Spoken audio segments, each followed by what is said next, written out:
بسم الله الحمد لله والصلاة والسلام على رسول الله. السلام عليكم ورحمة الله وبركاته. مدحوينها الجمهورية فدرالك الصومالية مدن محمد عبد الله فرماجو دمان مرتي شرفتا كسو قيب قشي حفلدان يا دمان الدولة ددوينها الصوماليات يا مدحدة الصومالية دمان تود وحن لها مركل. السلام عليكم ورحمة الله وبركاته. سلام كجدال سيدا هل كان لوجا وذا دواجي ما أنت مارين آد وين أو تاريخ الصومالية ملك أو وين كجلي سوايه دتك يجوه الرياضن أيها كهذلي وحن ربائنا آد وجوهم بليايو مدحوينا محمد عبد الله فرماجو وعن ولبا أود عينه إلهي إنه حلك الله جرب قاله وعن سيدو كله عن آد كدر يا عدكيجا Soomaalidu dimuqraadiyiinta ugu horeeyay Afrika in ay kamid yihiin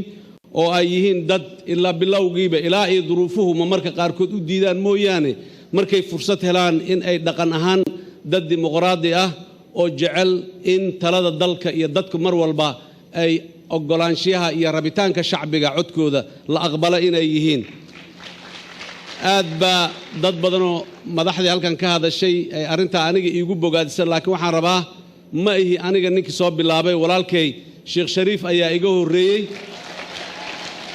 أو سيدانو كلا لبكون يلبيه طبعا كي سيد الجن أو معنوين وكجر أو شريف كجر تحيل كي إيجو رجيء أنا جونا ما أنت سيدو كلا أيان آد وفرح سنة هاي إن ولكن محمد عبد الله فرماجو أو جوجو أو أن سيدا سو كلا حيل كي إيجو رجيو سلام كجدال إيو محوها هاي أنت وحن ربع ما أنت maalintaas weyn oo taariikhda dadka Soomaaliyeed dhamaantood waa wax ay ku faani karaan Soomaalidu meel kastoo ay joogto maanta waa maalin ay ku faanayso oo dhammaan dadka Soomaaliyeedna taariikhdooda sida halkan ba looga wada qiray loogana sheegay waxaan leeyahay taariikhdaas iyo dhaqanka sidaas Soomaaliya ha sii socdo hana waaran leeyahay dadka Soomaaliyeed codkooda iyo taladooda mar walba waa midka ugu mudan in la ixtiraamo oo la qadariyo hadii alla yiraah sidaas ayayna noqon doontaa Soomaaliya maanta meel kasto ay joogaan waxaan leeyahay dhammaan hambal dadka Soomaaliyeed raali ahaanshaha alla ka sokow waxa maanta meeshan ka dhacayahay waa wax ay dadka Soomaaliyeed dhamaantood ay ku lahaayeen qayb ka qaateen u soo dadaaleen raali ka noqdeen waxa maanta halkan ka dhacay waa wada jir hawl loo soo wada qabtay sidoo kale maanta waxaan idin kula dardaarmayaa in si buuxda oo gabasho iyo kala har aan lahayn loo garab istaago madaxweynaha cusub in uu xilkiisa ku guuleysto iyo xukuumadda cusub ee dalka dhawaan loo dhisi doono hadii alla yiraahdo walaalayaal waaya aragnimadu waxayna tusee Soomaaliyada cusub ee aan hiigsanayno ee aan maanta ku taaganahay wadadii aan hiigsigaas quruxda badan hiigsanayna aan ku gaari lahayn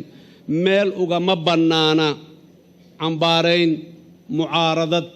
aflagaado madaxda iyo hay'adaha dawladda la afdee taas bedelkeedii dadka Soomaaliyeed waxaan leeyahay madaxda hal la taageero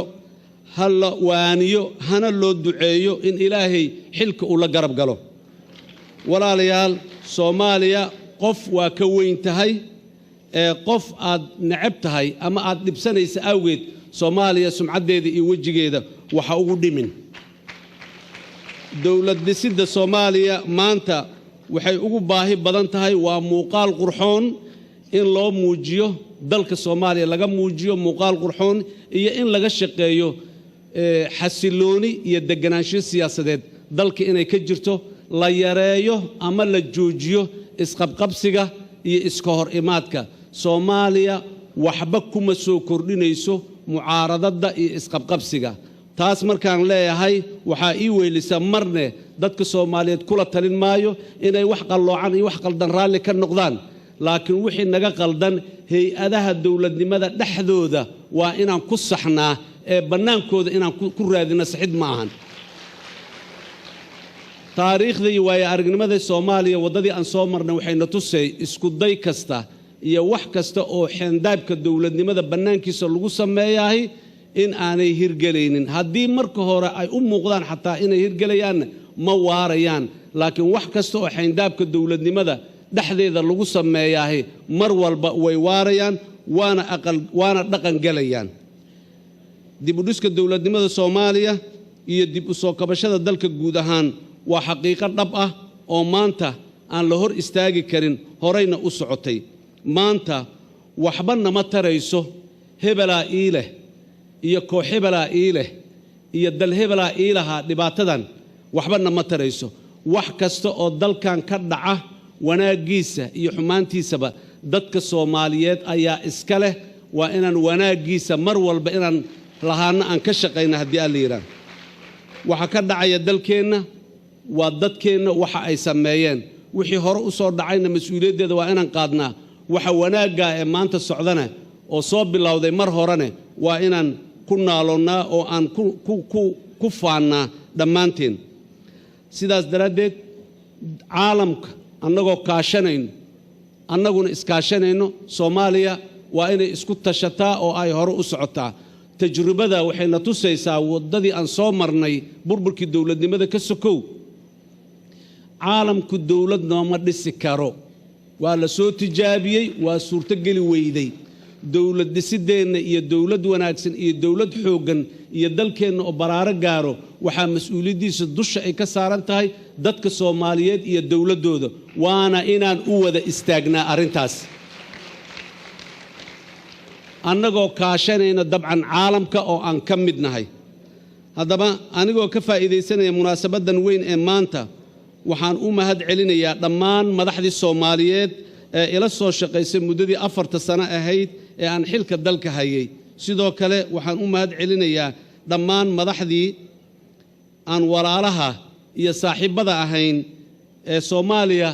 soo garab istaagnaa muddadii dhibaatadu Soomaaliya ay ku jirto dhan waxaanan halkan uga codsanayaa mar kale inay sii garab taagnaadaan Soomaaliya iyo madaxda cusub ee maanta timiday si dalkeenu hadii alla yiraahdo oo hore ugu sii socdo madaxweyne Soomaaliya ugu qabsoomay labo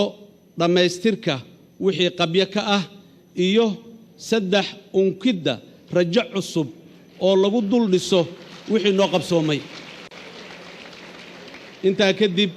waxaan leeyahay Soomaaliya ha noolaato Soomaaliya ha midowdo Soomaaliya dawladnimadeeda ha xoogaysato idinkuna noolaada wassalaamu calaykum waraxmatullaahi wabarakaatuh